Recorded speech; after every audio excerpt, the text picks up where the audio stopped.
So we've already copied this down. We use the data table in order to use it to show relatedness.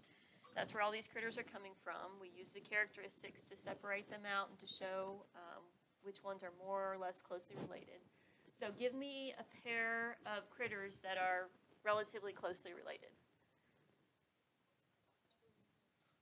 7 and 1, 2 and 4, we talked about it. In fact, when we talked about it, we said 2, 4, and 6. So we kind of said all of those, and then we sort of looked at an additional characteristic that separated out 6.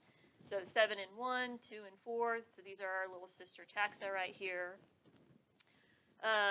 Number 5, kind of an outgroup. It's sort of evolved, came about before all the rest of these guys, but it did share a couple of characteristics with them.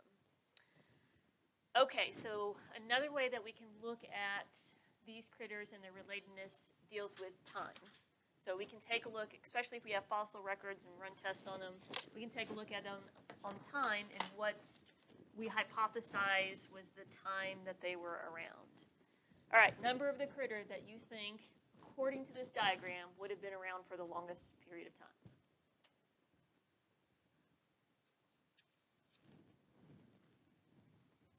Got a guess? Okay, so 5, and of course, I guess I should say that all of these critters are still present in ecosystems somewhere.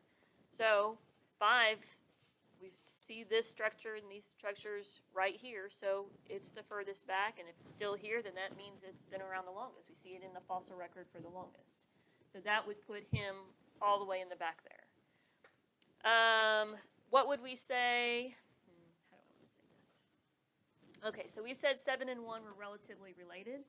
And when we look at 7 and 1, 7 and 1, they have to be. They are almost the same critter with the exception of one characteristic. So chances are we run tests on them and we would see that they're around about the same period of time. So that would also support this. 2, 6, and 4, we were also putting in the same kind of category grouping together. So 2, 4, let me just push this out. There we go. 2, 4, 6. So they have a lot of the same structures. Only difference between these two is an additional body segment. Otherwise, they have everything the same.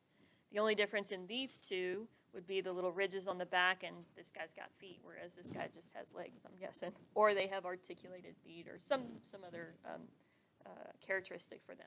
So we put those relatively in the same spot as well. So we said those would also be relatively closely related. So we can kind of look at it in terms of time as well. Now don't copy down anything yet, and I will just have you flip it over and put it on the opposite side here. But when we look at a diagram that gives us a little more information about how long these critters have shown up in the fossil record. So I have a scale down here at the bottom. 50,000, YA means years ago. If you're not sure, make yourself a note or whatever, but I don't want to write years ago out on each little thing. So 50, 40, 30, 20, 10. But each of these are worth 5, so this is okay because this would be 5, 10, 15, 20. I mean, that's okay there, even though it's a different amount of space because I'm counting by tens. So 0 should be relatively right about there, or present day would be right about there. So we said 5 around the longest. Do you see how this one even gives us a little bit more information about time that we can pick these out in fossil records? So it's got a longer line that's kind of showing that. We said 7 and 1 are relatively closely related. But when we look at the phylogenetic tree, it's kind of about somewhere around in the middle. And so we've got it relatively in the middle, but they're not exactly the same, so they do have characteristics that have them separated in their own groups. That looks like about 30 million years ago. Number 3, about 25 million years ago. Number 6, about 20. 4 and 2, once again, they were even closer than 6. 4 and 2, about 10 million years ago. That doesn't necessarily mean exact because our carbon dating, whatever fossil dating that we're doing, looking at layers of strata, stuff like that, that's all kind of circumstantial evidence, if you will. So on your number 5, where's my number 5? Where is my number 5? Oh, there's my number 5. So on your number 5, 50,000 and YA means years ago. I abbreviated it. If you're not sure what that's going to mean, then make sure you write that out. And that's how we can show that on a cladogram. That's how we can show history in the fossil record on a diagram.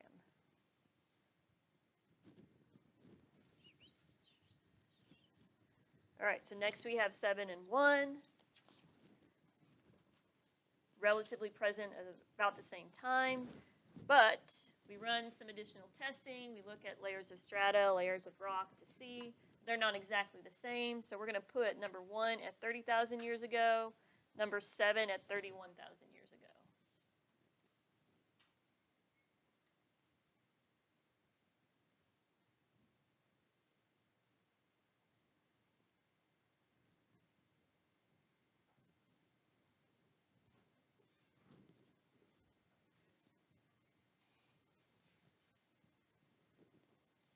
So once again, we can talk about structures, getting new structures or losing structures. We've got a whole bunch of circumstantial evidence that we use in order to make those decisions. All right, number 3, 25,000 years ago.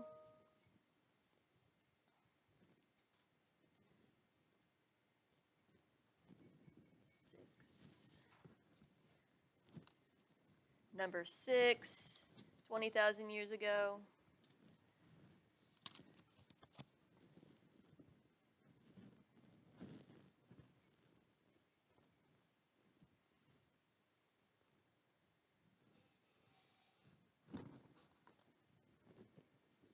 And then number 4 and 2, about the same time, but additional testing shows that number 4 about 10,000 years ago and number 2 about 8,000 years ago.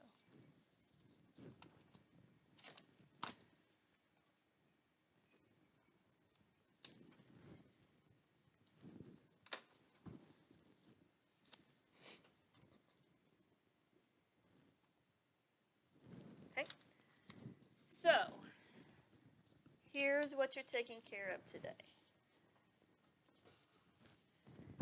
I went ahead and I taped my little critters in, and anytime I had critters that were a sister taxa, I just put them one on top of another. That's just helpful for me, so whatever is helpful for you, you can decide. So anytime I had really close sister taxa, I put them together, otherwise I put them in order. You need to go ahead and copy down the diagram that shows evidence, fossil evidence in our timeline.